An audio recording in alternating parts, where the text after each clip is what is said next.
దీంట్లో ఒక్క నిందించట్లా. TTD board ఉంది, వైసీపీ కాన్స్టిట్యూట్ చేసిన టీటీడీ బోర్డు ఉంది.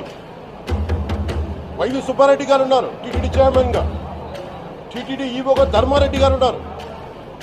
మళ్ళీ వాళ్ళు కాకుండా కొత్తగా వచ్చారు. ఈ 5 సంవత్సరాలు ఈ బోర్డు ఏం చేస్తా ఉంది? ఈ టీటీడీ బోర్డుని మేము ప్రశ్నిస్తున్నాం. మీరు బయటికి రండి.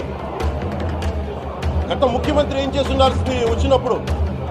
మీరు పంపించిన ల్యాబ్స్కి మీకు ఎవరైతే తప్పులు చేశారో వారి మీద మీరు చర్యలు తీసుకోండి చెప్పాలి, కానీ తప్పులు చేసిన వాళ్ళు వెనకేసుకొచ్చే విధానం ఏంటో నాకు అర్థం కావడం.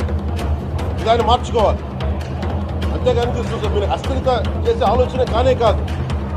ఇదే మీరు ఊహించండి, ఏ ధర్మం మీదైనా సరే ఇలాంటి అపవిత్రం ఒక చర్చి మీద జరిగిన, ఒక మస్జిద్ మీద జరిగిన దేశం అల్లా